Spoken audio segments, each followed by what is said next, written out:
नमस्कार दोस्तों, स्वागत है आपका फैक्ट्री चैनल में। और आज हम एक प्रसिद्ध त्योहार जो कि भारत ही नहीं देश विदेश में भी मनाया जाता है, और ये वो देवता जी हैं जिनके बिना कोई कार्य प्रारंभ ही नहीं होता है, और इनका फोटो इंडोनेशिया की करेंसी पे भी है। तो सोचो और बताओ। जी हाँ, आप बिल्कुल सही हैं। उनका नाम है भगवान श्री गणेश जी।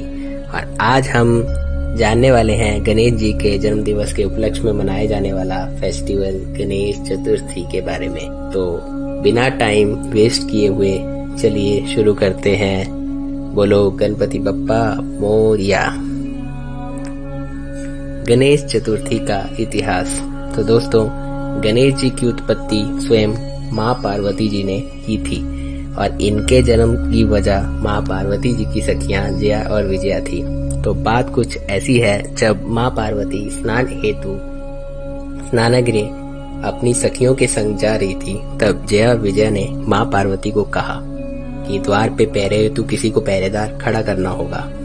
तो ये सुन माँ पार्वती जी ने बोला, बात तो सही है। तो फिर वहीं एक मिट्टी की मूर्त बना के माँ पार्वती जी ने उस मूर्त को जीवन दान दिया और उनको गणेश नाम दिया। गणेश जी ने माँ को प्रणाम किया और पूछा, माँ आज्ञा दीजिए। माँ पार्वती जी ने कहा, तुम मेरे पुत्र गणेश हो और मैं स्नान हेतु जा रही हूँ, तो तुम्हें यहीं द्वार पे पहरा देना होगा और किसी को भी भीतर आने से रोकना होगा। गणेश जी ने कहा, जो आज्ञा माते। ये सुन माँ स्नान के लिए चली गई। तब कुछ ही पल में वहाँ देवों के देव महादेव जी का आगमन हुआ, जिन्हें उसी द्वार मार्ग से जाना था। पर गणेश जी, जो कि माँ पार्वती की आज्ञा का पालन कर रहे थे, भगवान शंकर को उन्होंने रोक दिया। बहुत बोलने पे भी गणेश जी नहीं माने। तब बात इतनी आगे बढ़ गई कि शिवगण गणेश जी को मारने आ गए, पर गणेश जी ने उन्हें बड़े आराम से खदेड़ दिया। तभी इतने में देवता भी श्री गणेश जी से युद्ध में कूद पड़े, परंतु उनको भी मुंह की ही खानी पड़ी। बात इतनी ज्यादा बढ़ गई थी कि स्वयं ब्रह्मा जी और विष्णु जी भी गणेश जी को टस से मस नहीं कर पाए। तभी जब श्री हरि ने गणेश जी को युद्ध में उलझाया था, शंकर भगवान ने त्रिशूल से उनका सर धड़ से अलग कर दिया। इतने में जब माँ पार्वती स्नानगृह से बाहर आके अपने पुत्र को मृत देखा, तो उनके क्रोध से पूरा ब्रह्मांड कांप गया।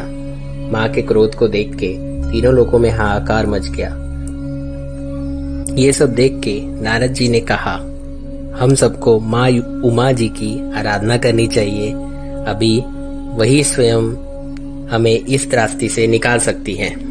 तब तीनों लोगों की सच्ची भक्ति देख के माँ उमा गणेश जी को पुनर्जीवित करने के आश्वासन पे शांत हो गई।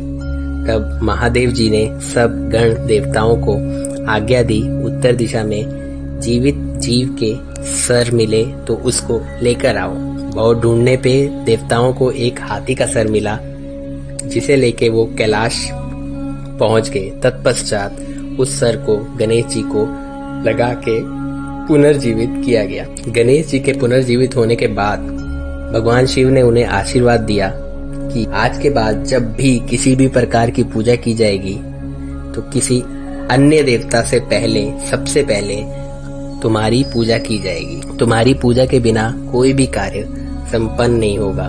तुम्हारा जन्म भाद्रपद की चतुर्थी को शुभ चंद्रोदय में हुआ है, इसलिए इस दिन तुम्हारा व्रत रखना कल्याणकारी होगा।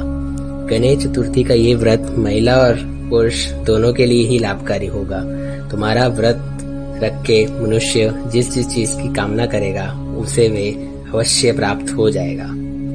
तो ये थी श्री गणेश जी की जन्म दिवस के उपलक्ष्य में मनाए जाने वाले त्योहार गणेश चतुर्थी की कथा।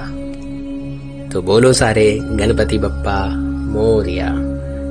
आशा है आपको ये वीडियो पसंद आया होगा, तो वीडियो को लाइक करके चैनल को सब्सक्राइब कर दीजिए और पास वाला बेल आइकन को भी प्रेस कर दीजिए, ताकि हम ऐसी ही मजेदार वीडियोस आपके पास टाइम टू टाइम पहुंचाते रहें। जय हिंद, जय भारत।